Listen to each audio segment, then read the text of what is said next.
नमस्कार दोस्तों, कैसे हैं आप सब। आप सभी को मेरी तरफ से नववर्ष की शुभकामनाएं। आशा करता हूँ आप सब कुशल मंगल होंगे।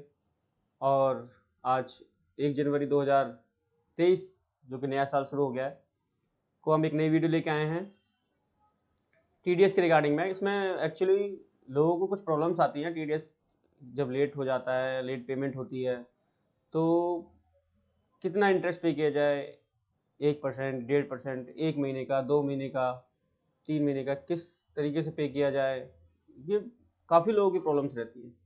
तो इसी प्रॉब्लम को सॉर्ट आउट करने के लिए मैं आज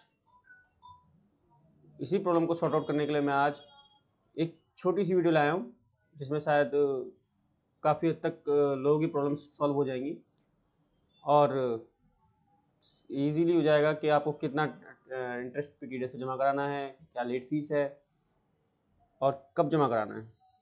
सबसे पहला मैं आपके साथ ये डिस्कस करूँगा कि जो हमारी टीडीएस की रिटर्न जमा करने की डेट होती है, वो क्वार्टर एंड के नेक्स्ट मंथ में होती है। जैसे कि अगर मैं बात करूं आपकी अप्रैल टू जून की, तो 31 जुलाई लास्ट डेट होती है। और जुलाई टू सितंबर की बात करूं तो 31 अक्टूबर। और अक्टूबर टू दिसंबर की बात करूं तो 31 जनवरी। और जनवरी टू मार्च की बात करूं तो 31 मई। गवर्नमेंट ने इसमें 1 महीने का रिलैक्सेशन एक्स्ट्रा दिया हुआ है कि आप इसमें मई तक टीडीएस रिटर्न जमा करा सकते हैं। इसके बाद अगर आप जमा कराते हैं तो आपको लेट फीस लगेगी, अदरवाइज आप नॉर्मल जमा कर सकते हैं। इसके बाद हम अपना टॉपिक जो है मेन वो डिस्कस करते हैं कि भाई कि आप जो लेट टीडीएस जमा कराते हैं उस पर इंटरेस्ट कैसे कैलकुलेट करेंगे। तो सबसे पहली चीज़ कि अगर आपकी कोई पेमेंट ड्यू है और उसके ऊपर अगर कोई पेमेंट ड्यू है उसके ऊपर टीडीएस अगर एप्लीकेबल है, जैसे टीडीएस एप्लीकेबल है और टीडीएस आप काटना भूल गए, आपने पूरी पेमेंट करा दी, तो आपको 1% इंटरेस्ट लगेगा फ्रॉम द डेट जिस दिन से आपने मतलब उससे ट्रांजेक्शन की। और जब तक आप उसके टीडीएस नहीं काट लेते हैं तब तक आपके ऊपर कंटिन्यूसली इंटरेस्ट चार्ज होगा, या फिर आपका जो एक्सपेंस होगा वो डिसअलाउ हो जाएगा इनकम टैक्स में। इसके बाद सेकंड पॉइंट होता है कि चलो आपने टीडीएस काट लिया लेकिन आप जमा नहीं करा पाए टाइम से, तो उस केस में आपके ऊपर 1.5% इंटरेस्ट लगेगा। 1.5% इंटरेस्ट लगेगा, 1.5% इंटरेस्ट फॉर मंथ और पार्ट ऑफ द मंथ। अगर आपने एक दिन भी लेट किया तो आपके ऊपर पूरे महीने का इंटरेस्ट चार्ज हो जाएगा। और अगर आप जैसे कि जो हमारा इंटरेस्ट की पेमेंट की ड्यू डेट होती है, जैसे कि मैं एक छोटा सा एग्जांपल लेता हूँ, जुलाई का है। जुलाई में आपको टीडीएस काटा आपने जुलाई में, 10 जुलाई, 15 जुलाई या 31 जुलाई तक कभी भी आप टीडीएस काटते हैं फुल ऑफ द मंथ का, आपको 7th of the next month यानी कि 7 अगस्त तक आपको जमा कराना है। अगर आप 7th की जगह 8th को भी पहुँच जाते हैं तो आपके ऊपर इंटरेस्ट चार्ज हो जाएगा। अब इसमें कन्फ्यूजन आएगी कि 1 महीने का लगेगा या 2 महीने का। तो मैं बता दूं इसमें दोस्तों, इसमें 2 महीने का इंटरेस्ट चार्ज होगा आपका, जुलाई का भी और अगस्त का भी। मैं इसको आपको एक एग्जाम्पल के थ्रू समझाता हूँ, शायद आपको इजी समझ में आ जाएगा। फर्स्ट एग्जाम्पल जो है हमारा, जिसमें हम टीडीएस हमने काटा ही नहीं, काटा तो हमने लेट काटा, तो उसमें कितना इंटरेस्ट चार्ज होगा। सबसे पहला मैंने 25,000 रुपये टीडीएस मैंने डिडक्ट किया। 25,000 रुपये मुझे डिडक्ट जो करना था वो करना था 5 जुलाई 2022 को, लेकिन मैं फेल्ड हो गया, मैं उसको डिडक्ट नहीं कर पाया या मैं भूल गया। अब उसके बाद क्या हुआ, 1 अगस्त को मुझे याद आया कि भाई मुझे इस पर टीडीएस डिडक्ट करना था, तो मैंने 1 तारीख को डिडक्ट कर लिया। अब 5 अगस्त को और मैं डिडक्ट करता तो मुझे 7 अगस्त तक जमा करना होता, लेकिन मैंने डिडक्ट कब किया है, 1 अगस्त को।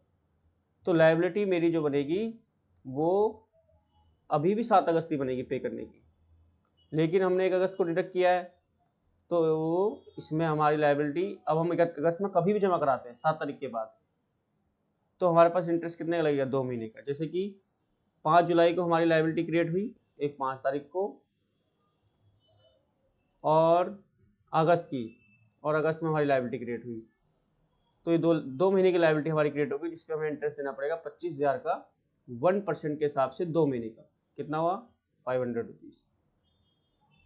इसके बाद मैं नेक्स्ट एग्जांपल लेता हूँ, अगर हमने टीडीएस डिडक्ट तो टाइम से किया लेकिन हमने पे नहीं किया, तो 10,000 रुपये मैंने मेरा टीडीएस मैंने काट लिया, 26 अगस्त को काटा मैंने, अब 26 अगस्त के हिसाब से मुझे जो पेमेंट करनी थी वो करनी थी सितंबर में। कितनी सितंबर को? 7 सितंबर को। लेकिन मैं 7 सितंबर को पेमेंट करना भूल गया। अब मैंने पेमेंट की कब की? 15 अक्टूबर को। तो अब इसमें इंटरेस्ट कितना लगना चाहिए? अब कुछ लोग इसमें कंफ्यूज होंगे कि भाई इंटरेस्ट, कोई कहेगा भाई 7 सितंबर को होना चाहिए था तो अगस्त में, अक्टूबर में पे किया है तो सितंबर अक्टूबर का। कुछ कहेंगे इसमें 3 महीने लगेगा, अगस्त सितंबर अक्टूबर का, क्योंकि अगस्त में टीडीएस डिडक्ट किया था। लेकिन इसमें करना क्या है अपने को, 1.5% का जो इंटरेस्ट है वो लगेगा 2 महीने का, क्योंकि हमने 26 अगस्त को किया है। तो 26 अगस्त से लेकर 26 सितंबर और अक्टूबर 2 महीने का इंटरेस्ट लगेगा इसमें। अगर ये हमने टीडीएस अगर डिडक्ट किया होता 26 अगस्त की बजाय 14 अगस्त को, 13 अगस्त को, 12 अगस्त को, तो इसमें हमारा इंटरेस्ट लगता 3 महीने का, क्योंकि ये डे टू डे काउंट करता है। ठीक, तो इसमें ये थोड़ा डाउट होता है कि भाई हमने अगर पिछले में ड्यू डेट से, जैसे जिस दिन हमने टीडीएस डिडक्ट किया उससे, उस डेट से देखा जाता है कि हमने कितने महीने लेट किया है और पार्ट ऑफ द मंथ। अगर ये 26 अगस्त की जगह 26 अगस्त की जगह अगर ये 14 अगस्त होता तो ये 3 महीने का इंटरेस्ट लग जाता, क्योंकि जबकि हमने डिपॉजिट कब किया? 15 अक्टूबर को, लेकिन डिडक्ट कब किया? 14 अगस्त को। इस हिसाब से महीने कितने हो रहे हैं? 2, लेकिन डेट कितने का होगा? इंटरेस्ट जो लगेगा वो 3 महीने का लग जाएगा। तो दोस्तों इस एग्जाम्पल से आप सब समझ गए होंगे कि टीडीएस का इंटरेस्ट कैसे कैलकुलेट करना है। अगर इसके रिगार्डिंग फिर भी आपको कोई अगर डाउट रहता है तो आप कमेंट करके मुझसे पूछ सकते हैं, मैं आपको फिर भी इसमें क्लैरिफाई दे दूंगा। और साथ में मैं बात करता हूँ लेट फीस की, कि अगर आप टीडीएस की रिटर्न लेट फाइल करते हैं तो उसमें क्या लेट फीस है। तो टीडीएस की जो लेट फीस रहती है अपनी, वो अपनी रिटर्न तो अपनी क्वार्टरली जाती है टीडीएस की, हर क्वार्टर वाइज क्वार्टर, जनवरी टू मार्च, अप्रैल टू जून, जुलाई टू सितंबर, अक्टूबर टू दिसंबर और जनवरी टू मार्च। तो ये क्वार्टरली रिटर्न जाती है। इसकी रिटर्न की जो ड्यू डेट होती है वो मैंने स्टार्टिंग के वीडियो में बताई थी आपको। अगर आप उससे एक दिन भी लेट करते हैं तो आपको 200 रुपीज़ पर डे की लेट फीस लगेगी, और जितने दिन तक आप लेट करते रहेंगे 200 रुपये पर डे के हिसाब से उसमें आपको लेट फीस लगती रहेगी। लेट फीस मैक्सिमम कितनी लग सकती है? लेट फीस मैक्सिमम लगेगी आपको अमाउंट जो आप पेड कर रहे हैं चालान के अंदर, टोटल जो चालान आपने जमा किए टीडीएस की रिटर्न के अंदर, मैक्सिमम लेट फीस आपकी उतनी लगेगी, इसके ऊपर आपकी लेट फीस नहीं जाएगी। तो आशा करता हूँ ये वीडियो आपको शायद अच्छी लगी होगी। अच्छी लगे हो तो चैनल को सब्सक्राइब करें, वीडियो को लाइक करें